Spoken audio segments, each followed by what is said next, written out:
What would you do if all you had left was a choice to honor the dead? What if your last dollar could buy not a future, but a past? This is the story of Esther Whitcomb, a widow in 1880s Wyoming, who spent her entire savings on a forgotten graveyard the town wanted to erase. They called her mad, a fool chasing ghosts. But the truth waiting inside the oldest plot would not just rewrite her own story, but unearth the buried sins on which the entire town was built. Settle in, and let us know where you're watching from, as we journey to a place where memory itself becomes a reckoning. Esther Whitcomb arrived in Redemption Gulch with the dust of the trail settled into the seams of her black mourning dress. She was 29, but grief had carved years into the quiet planes of her face. She stepped down from the stagecoach, her movements careful and deliberate, as if she were carrying something fragile that might break if she hurried. It was the memory of her husband, Thomas, taken by a fever so swift it had stolen the breath from his lungs before she'd had time to fully understand he was leaving. His last words had not been of love, but of duty. "Don't let them be forgotten, Esther," he'd whispered, his hand cool in hers. "A life unremembered is a life unlived." He had been talking about his parents, buried in a small churchyard back east, but for Esther, the words had become a creed, a final instruction from the man who had been her entire world. She had sold their small homestead in the Dakotas, a place that held too many echoes of his laughter, and was left with a small purse of coins and a single, aging mare named Patience. It was not enough to build a new life, but perhaps it was enough to honor an old one. Redemption Gulch was not a destination she had chosen, but where the stage line ended and her money ran low. The town was a raw gash of timber, and ambition clawed into the side of a wide, windy valley. Its talk was all of progress, of a new railway spur, of growth. And the loudest talk was of expansion. The town council, led by a man whose name seemed to be on every building of consequence, Silas Blackwood, had its eyes on a piece of land just north of town, the old pioneer cemetery. It was an obstacle, a patch of fallow ground holding back the tide of commerce. They wanted it cleared for a new stockyard, a place for the living to profit, built directly atop the place of the dead. Esther heard the whispers in the general store, the dismissive talk in the saloon as she passed. Worthless, an eyesore. Forgotten, and with each utterance of that word, Thomas's last plea echoed in her soul. She spent her first few days in a small room at the boarding house, the scent of boiled cabbage and lye soap a constant presence. She listened more than she spoke, gathering the shape of the town's intention. The graveyard was a nuisance. It held the first generation of settlers, those who had perished in the hard first winters or in the skirmishes that the town's official history glossed over. Their descendants were gone or dead themselves. There was no one left to speak for them. No one, she thought, but a widow with nothing left to lose. She felt a strange pull toward that neglected hill, a kinship with the forgotten souls who rested there. They were, like her, a part of a past that the present was in a great hurry to pave over. The decision to act settled in her not as a choice, but as a quiet, unshakable certainty. It was the only thing that had felt certain since Thomas's final breath. The day of the town council meeting arrived, carried on a dry wind that promised a long, hot summer.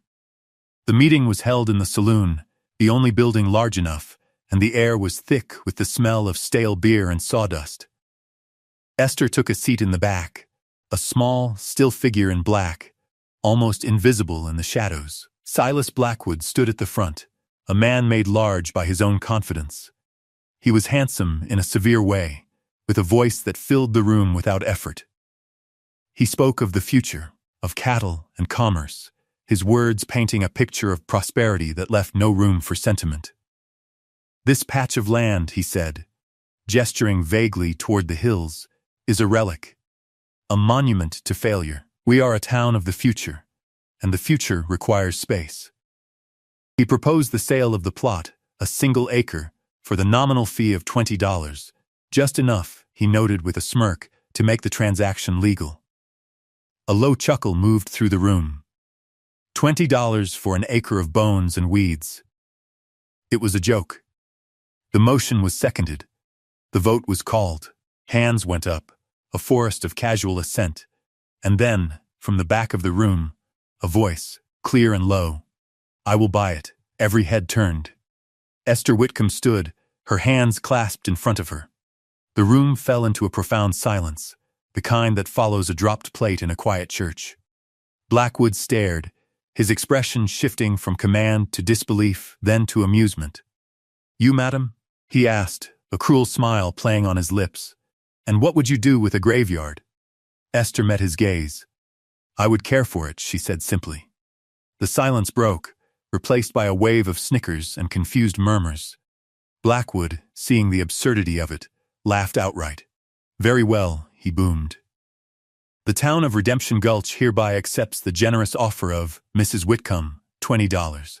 Esther walked to the front, her back straight. She untied the drawstring of her purse and counted out the coins onto the rough-hewn bar. They were nearly all she had. The clerk hastily drew up a deed of sale, his pen scratching in the sudden quiet. As Silas Blackwood countersigned it with a flourish, he leaned toward her and whispered, "Congratulations, Mrs. Whitcomb. You are now the proud owner of nothing." Why would a woman spend her last dollar on a field of forgotten stones? What secret was she chasing? Or what grief was she simply trying to bury alongside strangers? Let us know what you think in the comments below, and be sure to subscribe for more stories of hidden history. But as the ink dried on that deed, a new chapter for Redemption Gulch was just beginning. The ink on the deed was barely dry before the town's judgment solidified. Esther Whitcomb was not just a grieving widow, she was a madwoman.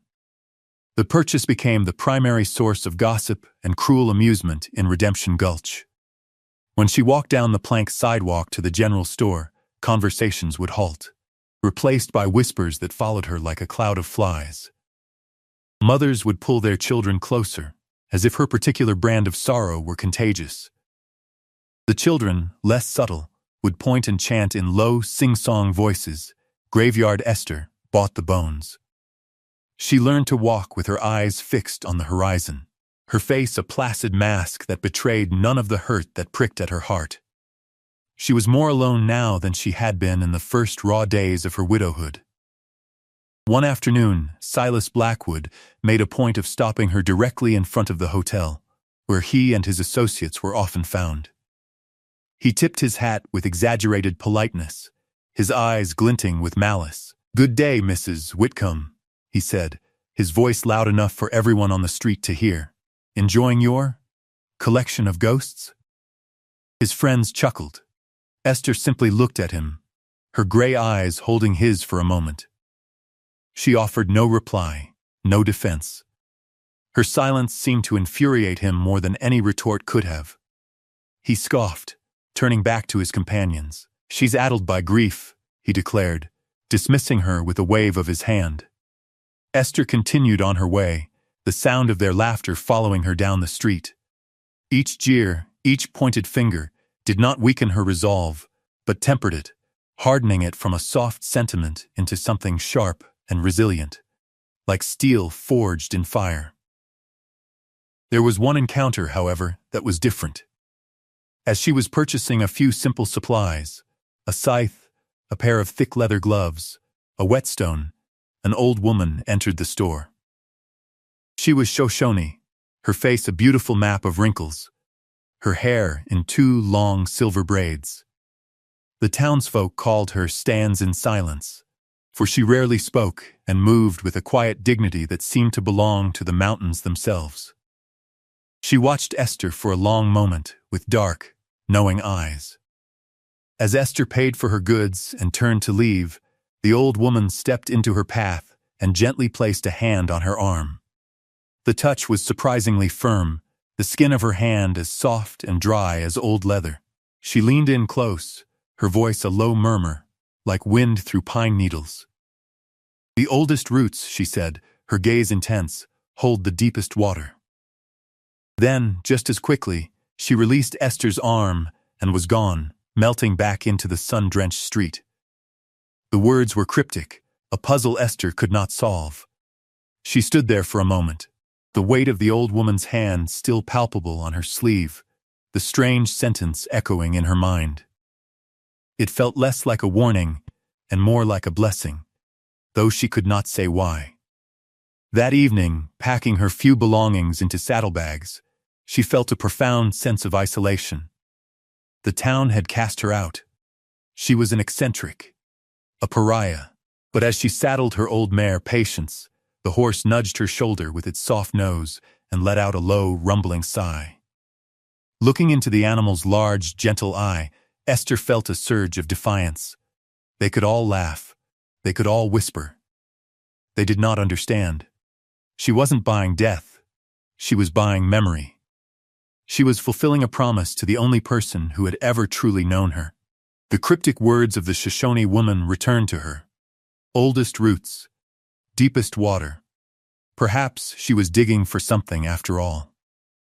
The next day, just before dawn, she rode out of Redemption Gulch without a backward glance. She left the whispers and the laughter behind, heading for the low hill that was now, impossibly hers. The air was cool and clean, and as the sun began to crest the eastern peaks, it bathed the valley in a soft, forgiving light. She was not running away. She was going home. The journey to the graveyard was a short climb, but it felt like crossing a boundary into another world. As Esther and Patience crested the final rise, the town of Redemption Gulch fell away behind them, its sounds and concerns muted by the distance and the steady sigh of the wind. Before her lay her acre. The late afternoon sun slanted across the hill, casting long, somber shadows from the few pine trees that clung to the rocky soil.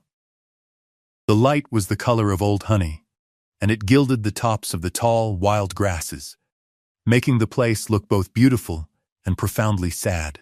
It was worse than she had imagined from afar.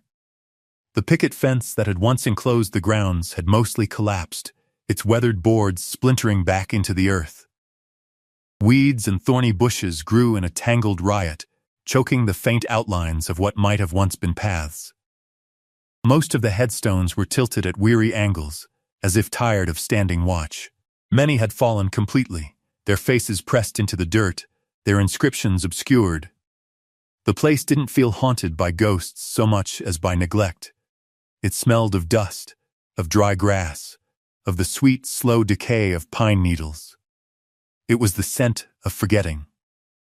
Esther dismounted, her boots sinking slightly into the soft, untrodden ground. She let Patience's reins drop. The old mare immediately lowered her head and began to graze on a patch of less bitter weeds, her presence a calm, steady anchor in the profound stillness. Esther walked the perimeter slowly, her hand trailing along the top of a broken fence post.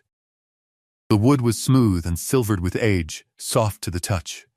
This was hers. This mess, this responsibility. She felt a pang of doubt, a cold knot in her stomach. Blackwood's mocking voice echoed in her head. You are now the proud owner of nothing. Had she been a fool? Had she traded the last of her security for a field of sorrow? She thought of Thomas, of his fever-bright eyes, and his final, urgent request. No, this was not nothing.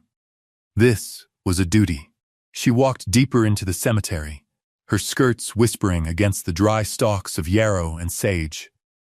She found a small, sheltered clearing near a cluster of young aspen trees whose leaves trembled and shimmered in the breeze, making a sound like gentle rain. The ground here was relatively flat and clear. This would be her camp. She wasn't ready to face the town again, to sleep under a roof where she was an object of ridicule. Here, at least, the silence was honest.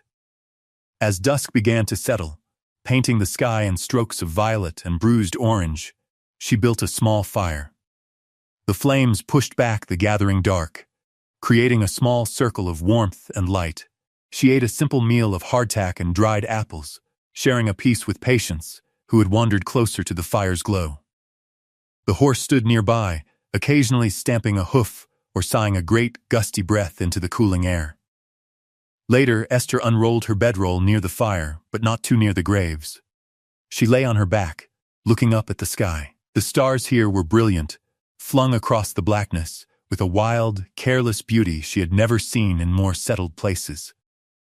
There was no sound but the crackle of the fire, the whisper of the wind in the aspens, and the steady, rhythmic chewing of her horse. She was alone, but for the first time in a long time, she did not feel entirely lonely. She had a purpose. She closed her eyes and listened to the deep silence of the hill, as if the land itself had a story to tell, if only someone was finally willing to listen. In the days that followed, Esther fell into a rhythm of labor that was both punishing and purifying. Each morning, she rose with the sun, her body aching from the previous day's work. She would start a small fire, make coffee, and watch the light spill over the valley. Then, with the scythe she had purchased, she began the monumental task of clearing the land. The work was slow and methodical. The swing of the blade, the rasping cut through thick stalks, the gathering of the cut weeds into piles, it became a form of prayer. With every patch of ground she cleared, it felt as if she were clearing a space in her own grief-choked heart. Patience would follow her as she worked, cropping the newly exposed grasses or simply standing watch, a silent, steadfast companion. She started in the newer section of the graveyard, where the stones were mostly marble and the names were still legible. Miller, Jacobson, Smith. She would pause in her work to read them, murmuring the names aloud, giving them voice in the quiet air. She felt she was getting to know the inhabitants of her small, silent town. As she worked her way toward the older, more neglected section, the markers changed. They became rougher, cruder, slabs of local fieldstone, their inscriptions weathered nearly to nothing by a century of wind and snow. This was the heart of the forgetting, the place where memory had worn thinnest. It was during one evening, as the light began to fail, that she noticed it. The sun was setting, and its low, angular light threw every dip and rise in the ground into sharp relief. She was working near what appeared to be the oldest part of the cemetery, a corner where the stones were almost completely consumed by the earth. One plot stood out. The marker wasn't a carved headstone at all, but a single, massive slab of dark, iron-rich fieldstone, roughly rectangular, sunk deep into the ground. It was stark and artless. While the stones around it bore the faint traces of names and dates, this one was marked only with a single, deeply carved symbol, a simple spiral, turning in on itself. It looked less like a memorial and more like a sign. What truly caught her attention, however, was the ground itself. The earth over a grave, even a very old one, settles in a particular way, creating a gentle, oblong depression. Here, the ground was different. It was unnaturally flat, almost compacted, as if it had been disturbed and then deliberately tamped down. It didn't have the soft, sunken look of a true burial plot, a small, strange detail that refused to fit. She ran her gloved hand over the cold stone, tracing the deep groove of the spiral. It felt ancient, purposeful. Just then, Patience, who had been grazing nearby, lifted her head. The mare took a few steps toward the spiral stone, then stopped. She snorted, her ears swiveling nervously, and backed away, refusing to go any closer. She shook her head and moved to a different part of the hill, pointedly turning her back on the spot. Esther watched her, a prickle of unease running down her spine. Animals knew things. They felt things people missed. The horse's quiet refusal was a louder warning than any human voice. Esther didn't understand what it meant, but she knew, with a certainty that settled deep in her bones, that this place was different. It held a secret, and the land itself was trying to keep it. The scale of the work was beyond her. The fallen stones were too heavy, the collapsed fence too extensive for one woman's strength. Pride was a luxury she could no longer afford. If she was to honor this place, she needed help. There was only one person in Redemption Gulch she could imagine asking, a man who worked with wood and stone and sorrow, and who seemed to exist just outside the town's petty cruelties, His name was Isaac Hale. He was the town's carpenter, and when necessity called, its coffin maker. A widower himself for some years, he lived in a small workshop at the edge of town, a place that smelled of pine shavings and quiet industry. He was a man of few words, known for the quality of his work and the fairness of his prices. He had lost his wife to childbirth, and the tragedy had left him with a reserved gentleness that the other men in town mistook for weakness. Esther had seen him once, helping a child retrieve a lost ball from a rooftop, his movements patient and kind. She found him in his workshop, planing a long plank of pine. An old, three-legged dog with a grizzled muzzle lay sleeping in a patch of sunlight by the door. The dog, whom she later learned was named Shadow, lifted its head and gave a single, soft thump of its tail as she entered. Isaac looked up, his hands still on the plane. He was not a large man, but his arms and shoulders showed the dense muscle of his trade. His face was weathered, kind. "Mrs. Whitcomb," he said, his voice a low baritone. He did not seem surprised to see her. Esther explained her purpose directly, without preamble. "I need help in the cemetery," she said. "The stones are too heavy for me to lift alone. I can pay. Not much, but I can pay." She expected him to refuse, or at least to show some sign of the town's derision. Instead, he simply listened, his blue eyes watching her face intently. He set his plane down carefully on the workbench and wiped his hands on a cloth. "I heard what you did," he said, his voice neutral. "Folks are talking." "I know," Esther replied, her chin lifting slightly. Isaac was silent for a long moment, stroking the smooth surface of the wood he'd been working. Shadow got to his feet, hobbled over, and leaned his head against Isaac's leg. Finally, Isaac looked at her. "I'll help you," he said. "The pay can wait. It's good work. Right work." A wave of relief so profound it almost buckled her knees washed over Esther. She had not realized how much she had braced herself for another rejection.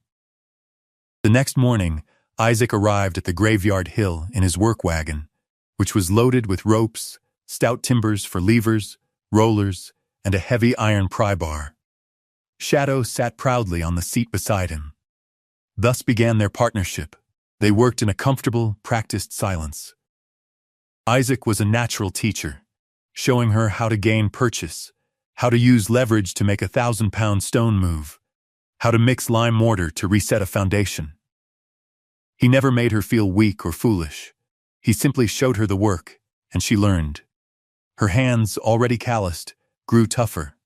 Her muscles, already sore, grew stronger. They spoke little, but a current of understanding flowed between them, a shared language of labor and respect. Together, they slowly began to raise the fallen, to mend the broken, to bring order back to the chaos of neglect. They worked their way across the hill, from the newer graves to the old, until only one task remained. They stood before the strange sunken slab with the spiral carved into its face. "This is the one," Esther said, her voice quiet. Isaac knelt, running his hand over the strange, compacted earth around it, just as she had. He pressed his palm flat against the stone. It was cold, even in the afternoon sun. "You're right," he murmured, looking up at her. "This ground feels wrong. It was never a grave." He stood and studied the massive stone, his carpenter's eye assessing its weight and balance. "It's not a marker," he said after a moment. "It's a lid." The word hung in the air between them, heavy with implication. A lid. Hiding what? Together, they set to work, their movements precise and coordinated. It was the hardest job yet. The stone was immense, settled deep into the earth by time and its own great weight. They dug around the edges, clearing away decades of soil. Using timbers as levers and smaller stones as fulcrums, they strained together, their breath coming in ragged bursts. The muscles in Isaac's arms corded. Esther put her entire weight against the wooden beam, her knuckles white. For a long time, nothing happened. Then, with a deep groaning sound of stone scraping against stone, the slab shifted. It didn't lift, it pivoted. With one final, coordinated heave, the great stone tilted upwards, held in place by their lever. It revealed not a dark shaft of earth, but a shallow, rectangular cavity, neatly lined with smaller fitted stones. It was a chamber, not a grave.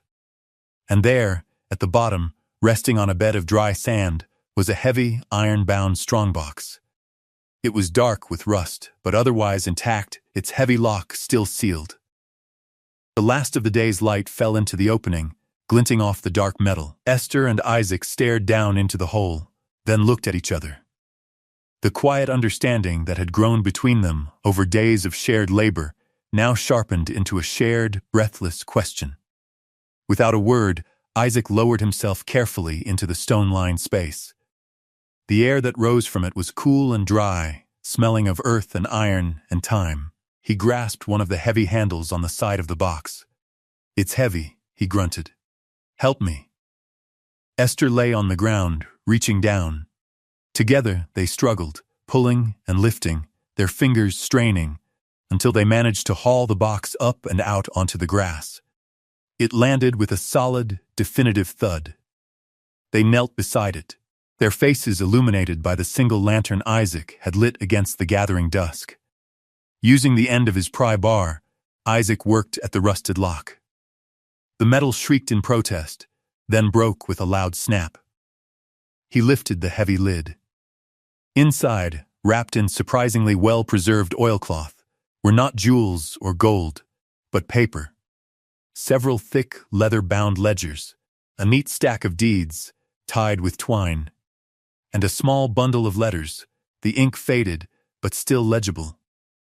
Esther reached in with a trembling hand and lifted the top ledger. She opened it. In the flickering, golden light of the lantern, she began to read aloud. The first page was a list of names: Sergeant Elias Thorne, Private Samuel Bell, Corporal James Finch. Beside each name was a record of Army pay allotments and, more importantly, land claims granted by the territorial government for service. These were the names of soldiers, men from the original fort, who were officially listed in the town's history as having been killed in an Arapaho raid 20 years prior. But the dates in the ledger continued for months after the supposed raid. Esther's voice faltered. She picked up one of the deeds. It was for a prime parcel of land, the very land where the Blackwood Ranch now stood. The original claimant was Sergeant Elias Thorne, but the signature transferring the deed was a crude forgery, and the witness was a name they both knew: Jedediah Blackwood, Silas's father. They looked at each other, the terrible truth dawning on them. These men hadn't just been forgotten. They had been erased. As if summoned by the enormity of their discovery, the weather turned. The wind, which had been a steady whisper all day, began to howl, carrying the metallic scent of rain.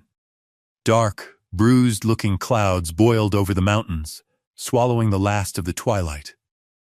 A low rumble of thunder echoed across the valley, a distant threat growing closer. "A storm's coming," Isaac said, his voice grim as he looked at the sky. "A bad one." They hastily covered the open cavity with a spare canvas tarp, securing the strongbox and its contents inside the small, dilapidated tool shed that stood at the edge of the property, a shed Isaac had begun to repair. They were barely inside when the sky opened up. Rain came down not in drops, but in solid, wind-driven sheets. Lightning split the sky, followed instantly by cracks of thunder so loud the very ground seemed to shake. The storm was a physical manifestation of the chaos they had just unearthed, a wild fury mirroring the violent injustice hidden in the ledgers. The old shed, its roof only partially mended, offered meager shelter. Water found its way through the gaps, dripping onto the dirt floor and turning it to mud. Isaac and Esther huddled together in the driest corner, the lantern casting huge, dancing shadows on the rough planked walls. The strongbox sat between them, a silent, iron witness. The storm raged for what felt like hours, a relentless assault. Sometime near midnight, over the roar of the wind and rain, they heard a new sound, a splintering crash followed by a human cry of pain and fear. It came from the road at the bottom of the hill. "Someone's in trouble," Isaac yelled over the din. Without hesitation, they grabbed the lantern and plunged out into the maelstrom. The rain was blinding, the wind a physical force that threatened to knock them from their feet. Guided by the faint flickering light of their lantern, they scrambled down the muddy, treacherous slope. At the bottom, they found an overturned wagon, one of its wheels shattered. A man was struggling to free his leg from beneath the wreckage, his face pale with pain. A woman, his wife, was on her knees in the mud beside him, her face a mask of terror. She was heavily pregnant.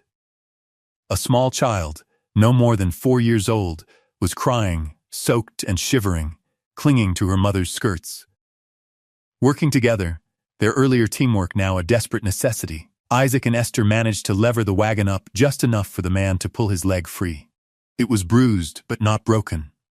Isaac, strong and steady, helped the man to his feet, while Esther gathered the sobbing child into her arms, wrapping him in her own shawl. She then turned to the woman, whose breathing was coming in shallow, ragged gasps. The baby, the woman whispered, her hand clutching her belly. I think it's coming." The shock and the fall had sent her into early labor. There was no question of getting them to town in this storm. There was only one place to go. They half-carried, half-guided the terrified family back up the slippery hill to the relative safety of the tool shed. Inside the cramped space, Esther made a bed of empty grain sacks for the woman. Using the limited knowledge of herbs her mother had taught her, she brewed a calming tea from a small stash of chamomile she kept with her supplies. She spoke to the young mother in a low, soothing voice, her own fear pushed aside by the urgent need of another. All through the long night, as the storm raged outside, Esther and Isaac became guardians. They created a tiny sanctuary of warmth and life in the heart of a storm, on a hill dedicated to the dead. The act of caring for this family, of offering shelter and comfort to strangers in their moment of greatest need, solidified everything. Esther looked from the frightened face of the young mother to the iron box holding its dark secrets. This was not just about the past anymore. It was about the present. It was about choosing to protect the vulnerable, to fight for what was right. It was a choice for life, for justice, for a future built on something better than buried lies. The storm broke just before dawn. The rain ceased, leaving behind a world washed clean and glistening. A pale, fragile light spread across the valley, and the air was cool and smelled of wet earth and sage. The family was safe. The young mother's labor had slowed, the immediate crisis averted. The father, his name Jacob, looked at Esther and Isaac with eyes full of a gratitude so profound it needed no words. His wife Sarah slept fitfully, the small boy curled up beside her. As the sun rose higher, Jacob took his uninjured horse and rode carefully into town to fetch the doctor and arrange for help with his wagon. He did not just bring back a doctor, he brought back a story of two people on a storm-swept hill who had opened their meager shelter and given everything they had to help strangers. The tale spread through Redemption Gulch faster than any gossip had before. It was a different kind of story than the one the town had been telling about the mad widow. This one spoke of kindness, of courage. At the same time, the other story, the one contained in the iron box, was beginning to stir. Esther knew she could not keep it to herself. With Isaac by her side, she carried the heavy ledgers and deeds into town. They didn't go to Silas Blackwood. They went to the county clerk's office. The clerk, Mr. Abernathy, was a small, meticulous man with spectacles and an abiding respect for the written record. He was known to be scrupulously honest, a man who could not be bought or intimidated. He listened to Esther's quiet explanation without interruption, his expression unreadable. He took the ledgers and the deeds, handling them with a reverence usually reserved for holy texts. "Leave these with me, Mrs. Whitcomb," he said. "I will need to compare them with the official county records." For 2 days, a tense quiet fell over the town. People watched Esther now with a different kind of curiosity, a mixture of awe and apprehension. They saw the clean paths she had cut in the graveyard, the stones she and Isaac had righted. They had heard of the family she had sheltered. The laughter had stopped completely. On the third day, Mr. Abernathy sent for her. She and Isaac went to his office together. The clerk sat behind his desk, the old ledgers open beside his official county books. He looked up at them, his face grim. "They're authentic," he said, his voice low. "The signatures, the pay records, the land grants. They match military archives from Fort Laramie. The transfer deeds in our books, they're forgeries. Crude ones, at that." He looked directly at Esther, a new respect in his eyes. "These documents tell a very different story of how Redemption Gulch was founded, Mrs. Whitcomb. A story of theft and, I suspect, murder." The truth was now official, recorded, undeniable. Silas Blackwood confronted them as they left the clerk's office. His usual bluster was gone, replaced by a cold, contained fury. "What do you think you're doing?" he hissed, his eyes burning with hate. "You're trying to ruin this town. You're trying to ruin me." Isaac stepped slightly in front of Esther, a silent, protective gesture. "The truth was already there, Blackwood," Isaac said, his voice even. "We just dug it up." Blackwood looked from Isaac's steady gaze to Esther's unflinching one and saw he had no power here. The weight of his father's sins, buried for 2 decades, had finally surfaced. He turned and walked away, a man suddenly diminished, his shadow shorter than it had been before. The townspeople who witnessed the exchange did not gloat.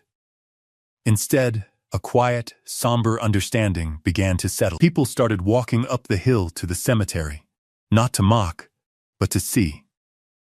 They walked the clean paths.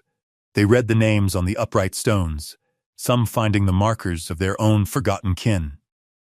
The graveyard was no longer an eyesore.